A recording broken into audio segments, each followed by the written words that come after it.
sebelumnya. Dan pada hari ini kami ingin lebih teknis menyampaikan juga 10 usulan teknis program kegiatan dalam rangka penanggulangan berandalan geng motor di Kota Tasikmalaya. Para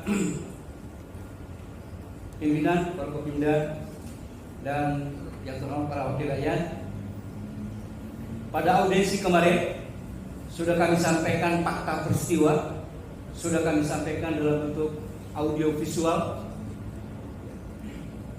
bahwa persoalan berandalan geng motor sudah sampai pada tahap urgen untuk menjadi perhatian kita bersama.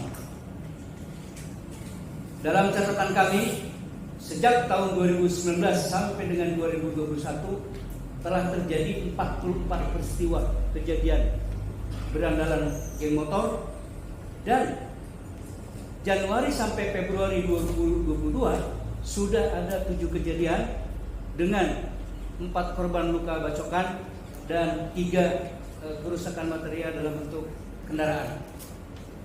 Semua 44 peristiwa dan 7 kejadian ini waktu audiensi sebelumnya sudah kami paparkan dalam bentuk visual, data visual, dalam bentuk video, sehingga kami tidak ingin menyampaikan data yang tidak berdasarkan pada fakta otentik di lapangan.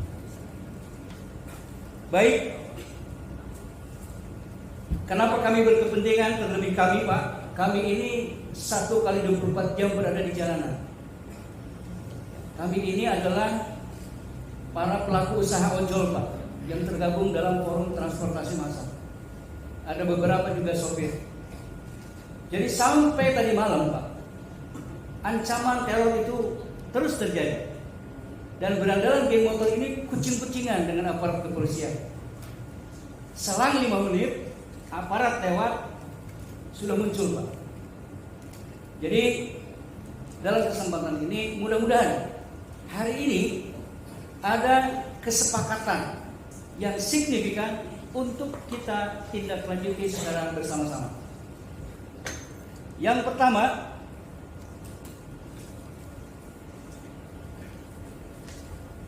kami mohon Pak, Disdik Kota Tasikmalaya dan KCD 12 Jawa Barat membuat surat edaran larangan siswa SMP dan SMA membawa motor ke sekolah tanpa memiliki SIM dan memakai knalpot bising.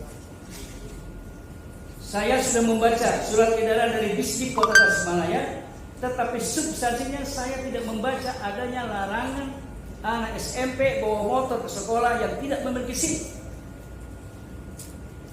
Oleh itu dalam kesempatan ini kebetulan hadir Kang Dedi dari KCD 12 dari Disdik, mohon segera buat surat edaran ke sekolah-sekolah melarang anak-anak sekolah bawa motor dengan menggunakan knalpot bising dan yang tidak memiliki SIM.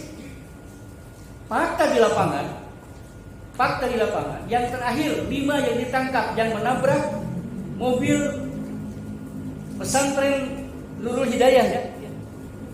Itu 5-5-nya anak sekolah tidak memiliki SIM. Dan biasa motor ini dipakai ke sekolah. Herannya lagi, kok sekolah tidak merasa terganggu.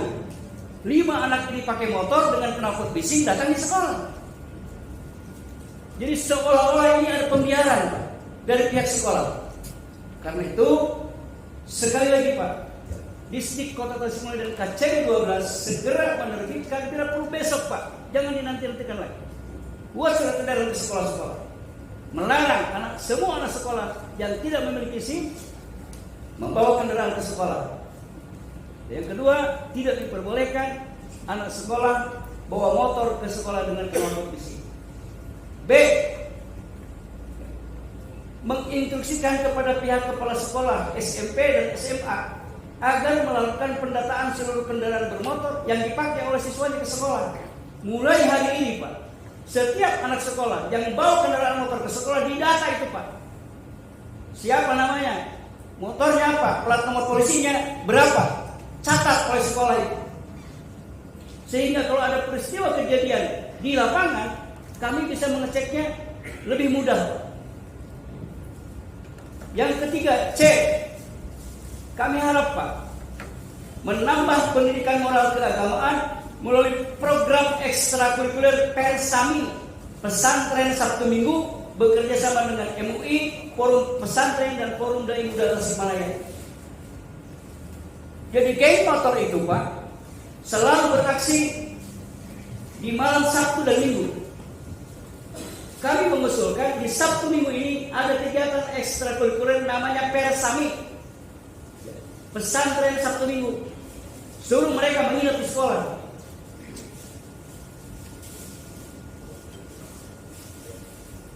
Jadi dengan begini caranya kita bisa meminimalisir anak-anak menjadi liar berada di tempat-tempat nongkrong. Yang kedua, karena ini begini Pak, kenapa diperlukan Persami? Ini ada dekadensi moral terhadap anak-anak.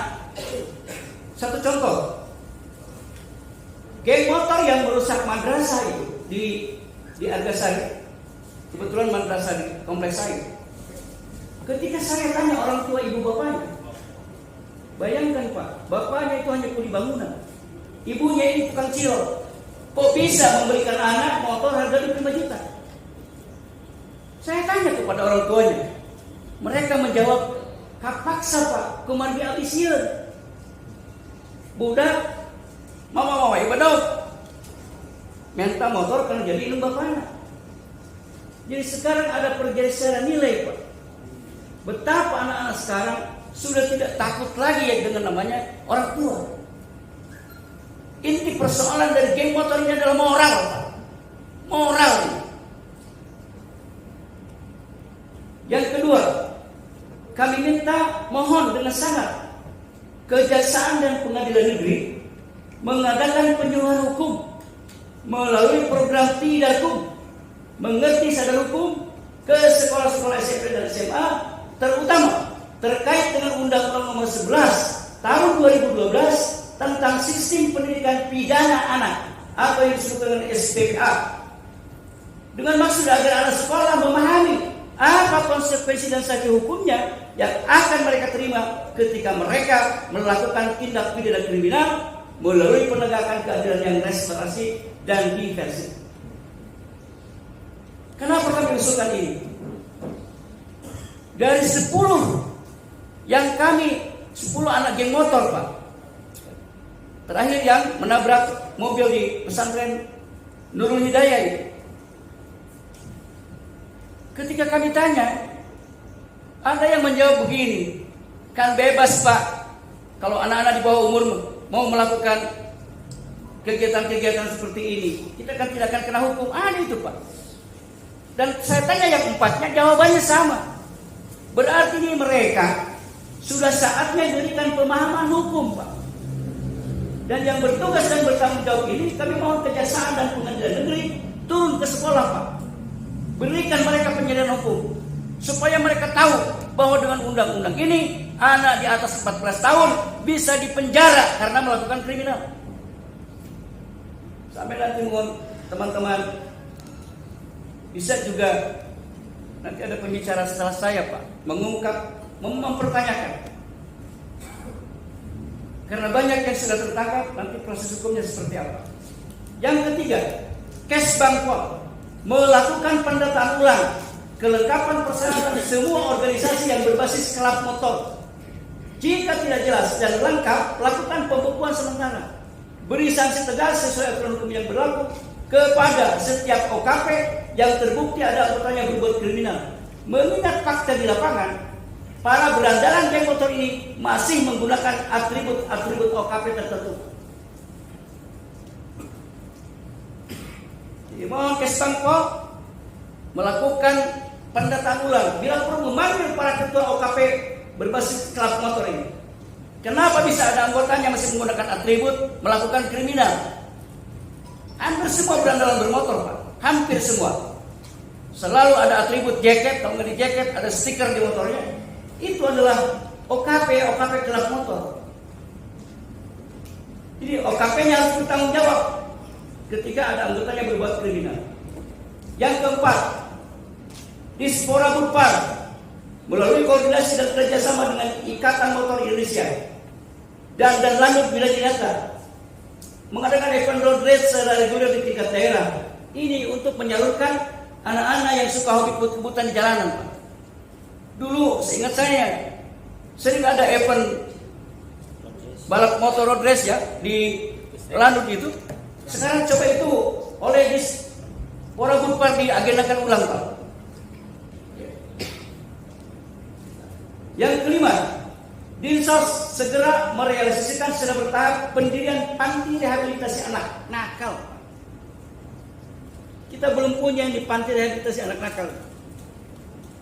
Bekerja sama nanti dengan pondok pesantren dan yayasan pendidikan di Kota Tasikmalaya menyelenggarakan pembinaan mental dengan bantuan Bintaldam Kodim 0612 Tasikmalaya dan Brigade Rider 13 Garut. Saya mau begini, Pak. Sebuah berandalan bermotor kalau sudah tertangkap oleh polisi, kirim, Pak, ke Nyantong itu, Pak. Dididik di sana mentalnya oleh bapak-bapak dari Brigade Rider 13 dan Bintaldam Kodim 0612 supaya mereka tidak kembali ke lapangan. Karena sekali lagi, Pak, ini soal moral dan mental. Berikutnya, keenam, Dishub dan Diskominfo melakukan pengadaan dan pemasangan PGU dan CCTV secara bertahap di 25 titik lokasi rawan kriminalitas berandalan geng motor. Mengadakan dan memasang perangkat monitor CCTV di 10 kantor polsek di wilayah Kota Tasikmalaya. Jadi minta Dishub dan Diskominfo secara bertahap, Pak. Karena tidak mungkin juga 25 titik serentak.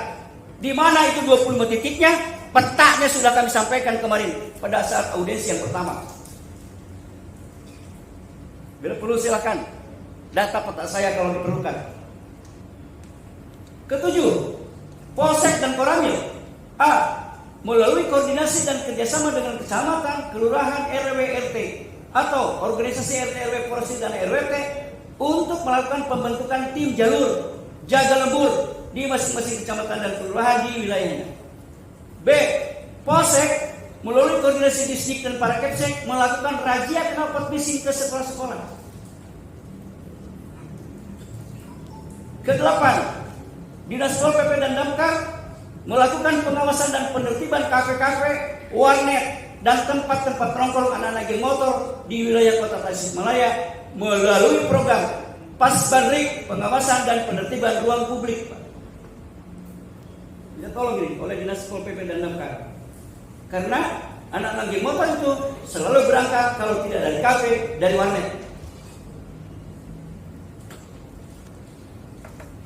9. Bapak Kapolres mohon menerbitkan surat edaran pemberitahuan ke toko-toko onderdil, suku cadang, aksesoris motor terkait tentang larangan menyediakan dan menjual knalpot bising sesuai amanat Undang-Undang Nomor 22 Tahun 2009 tentang lalu lintas dan angkutan jalan, pasal 285 ayat 1, Junto pasal 166 ayat 3 dan Peraturan Menteri Negara Lingkungan Hidup Nomor 7 Tahun 2009 tentang ambang batas kebisingan kendaraan bermotor jenis baru. B. Menambah jumlah personil, sarana pendukung dan waktu kegiatan patroli tim Maung Galunggung. Pak, tim Maung Galunggung itu hanya 26 orang, sudah terkonfirmasi melalui Pak Kasat Ramapta kemarin. 26 orang, satu hari hanya berpatroli 13 orang. Dan itu pun hanya dilakukan Sabtu Minggu. Bisa dibayangkan 13 orang untuk mengontrol 69 kelurahan, untuk mengontrol 25 titik. Minggu kemarin 4 peristiwa terjadi dalam satu malam. Bagaimana mengatur yang 13 orang ini? Saya mohon dalam kesempatan ini kiranya izin Bapak Kapolres, izin Pak Kabagos untuk menambah personil tim Maung Galunggung berikut sarana dan prasarana pendukungnya. Kami mengapresiasi kinerja tim Maung Galunggung yang sudah luar biasa. Banyak yang sudah tertangkap para begundal geng motor Tetapi sekali lagi, persoalan berandalan bermotor tidak bisa selesai hanya dengan mempercayakan dan menyerahkan persoalan ini kepada tim Maung Galunggung. Ke-10, dari 1 sampai 9 tentu membutuhkan anggaran, tentu membutuhkan kebijakan anggaran, tentu membutuhkan kebijakan sarana dan prasarana pendukung. Karena itu saya bermohon kepada Pemkot dan DPRD melakukan penganggaran untuk pengadaan sarana dan prasarana serta biaya operasional kegiatan penanggulangan aksi berandalan geng motor pada tahun 2022 ini secara proporsional. Berikutnya itu 10, Pak. Jadi kami mengusulkan, Pak, ada form identifikasi knalpot bising dan sajam di polsek mana, kecamatan mana, kelurahan mana, RT RW berapa.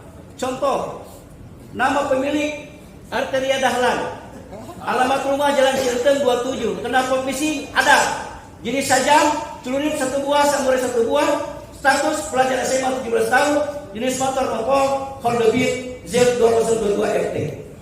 Ini yang melakukan pendataan RT dan RW. Karena mustahil RT tidak tahu warganya ada yang menggunakan knalpot bising.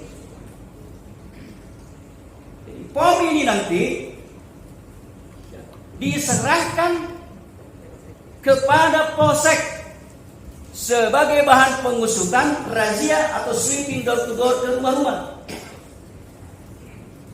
Jadi dengan cara ini, insya Allah, Pak, akan lebih meminimalisir. Jadi kalau knalpot bisingnya dirazia, ketika Polsek datang secara door to door, diperiksa kamarnya, insya Allah akan ketemu itu sajam, Pak. Karena kalau baca di medsos, Pak, sajamnya mereka itu dia tempel di dinding kamarnya, baik celurit, baik samurai, baik stick softball. Hampir semua berandalan motor itu dengan bangga dia memajangkan celuritnya, memajangkan samurainya di kamarnya masing-masing. Dan itu selalu identik, anak berandalan bermotor itu selalu berangkat dari penggunaan knalpot bising. Berikutnya, yang kami maksud dengan jaga lembur itu struktur organisasinya seperti ini. Jadi ketua jalurnya ada di kecamatan, didampingi oleh Babinsa dan Binmas Polsek. Di kecamatan ada sekretaris, ada bendahara, lalu anggota ke bawahnya ada para ketua RT, ada karang taruna, ada tokoh masyarakat, ada alim ulama, dan ada aktivis ormas LSM. Perlengkapan yang dibutuhkan 1 unit honey-talkie, kartu tanda anggota, lencana atribut, senter, dan rompi. Kemudian untuk PJU dan CCTV, kami mengusulkan CCTV lalu lintas terinterkoneksi dengan layar monitornya yang berada di polsek masing-masing. Sehingga data dari polsek ini nanti diinformasikan ke tim Maung Galunggung, karena hanya tim Maung Galunggung dan aparat kebersihan yang boleh melakukan penindakan. Sementara tim jalur sifatnya hanya bersifat pengawasan, pencegahan, dan pelaporan, tidak melakukan penindakan. Untuk pemasangan ini, yang urgen harus dilakukan pada tahap 1, Jalan Gobras Taman Sari, 2, Jalan Sewa Kalanut, 3, Jalan Karangsari Ahmad Yani, 4, Jalan Ismail Juanda, 5, Jalan S. Autobing, 6, Jalan Ciberem Awipari. Ke-6 jalan ini, Pak, probabilitas peristiwa berandalan geng motornya yang paling menempati ranking pertama ini. Begitu, Pak, untuk apa yang bisa kami sampaikan dalam forum RDP audiensi ini.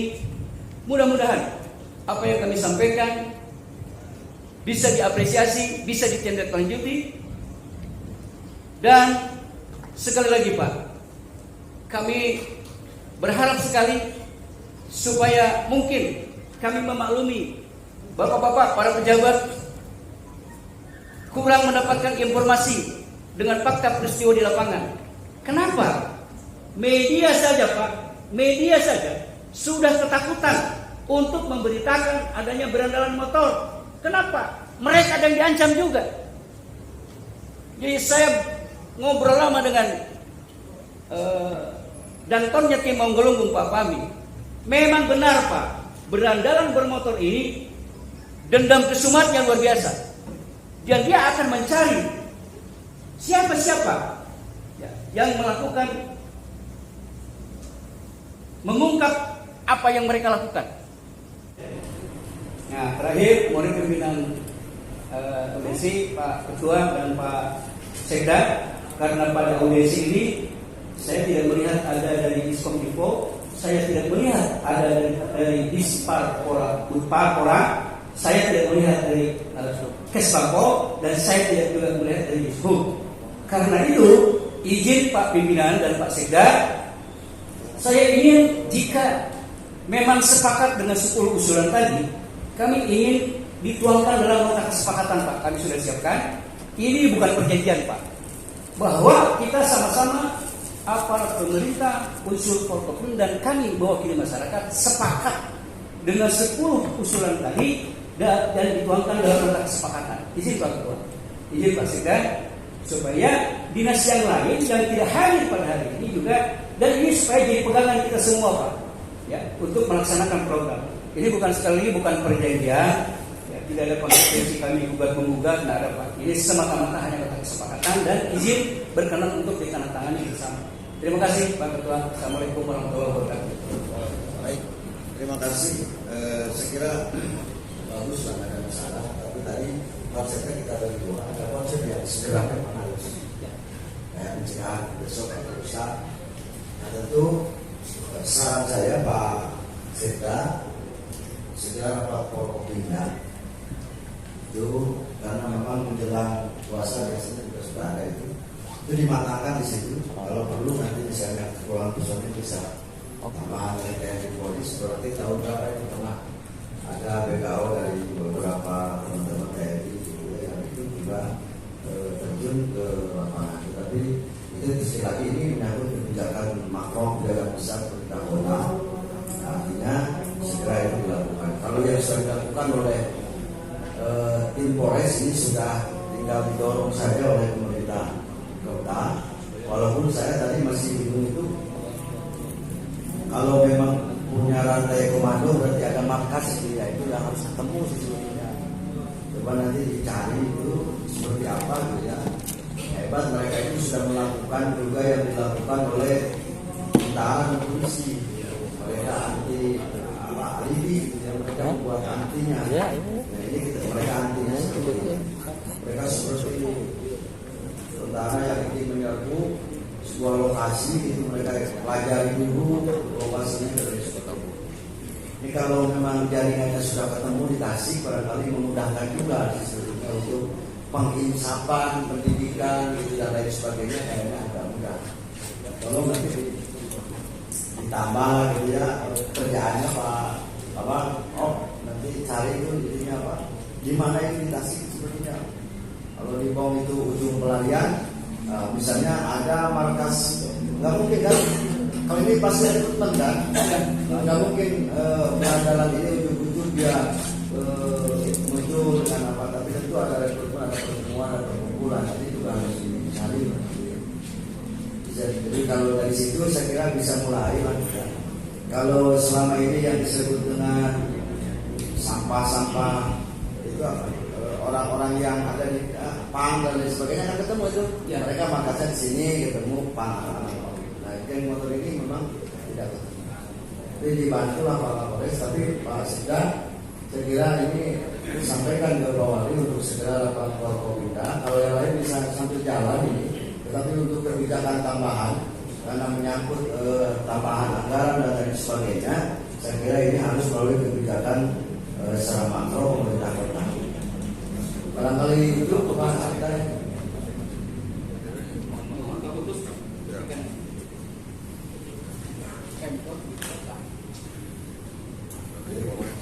Kalau semuanya sudah selesai, saya kira bisa ditutup. Ya, cukup Pak. Ya, baik, terima kasih semuanya. Pak Awalok dari tentara, dari TNI, ada dari Kodim, ada dari BIKIN, terus dari teman-teman eksekutif dari OPD dan kejaksaan. Terima kasih atas kehadirannya teman-teman dari Forum Transportasi Massal Tasikmalaya. Ini juga menambah semangat kita untuk senantiasa bersama-sama menjaga kota dari sisi keamanan ketertiban, karena keamanan ketertiban adalah modal pembangunan kita yang paling utama. Terima kasih.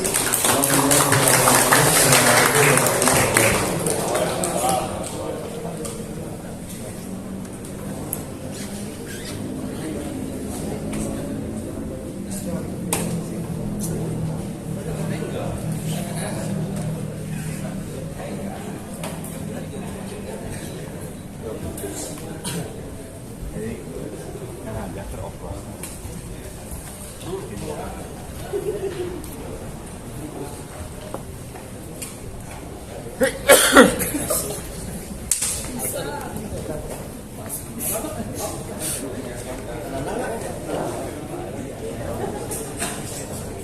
Kesana dulu kami.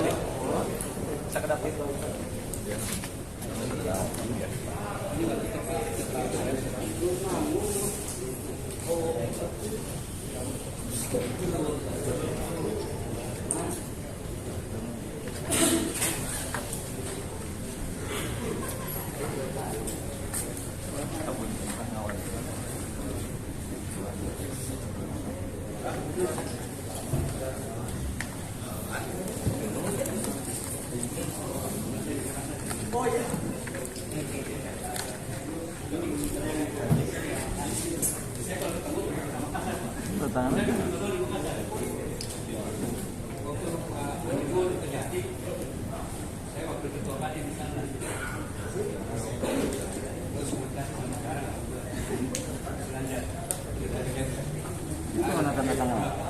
Kenapa?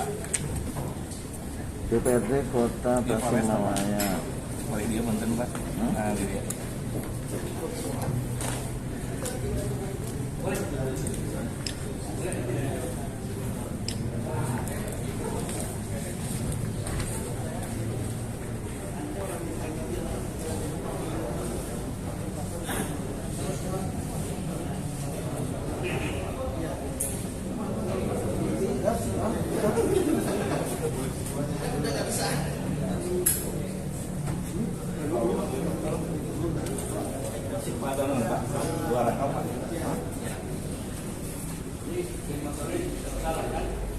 Virus bahaya kan, yang motor bahaya.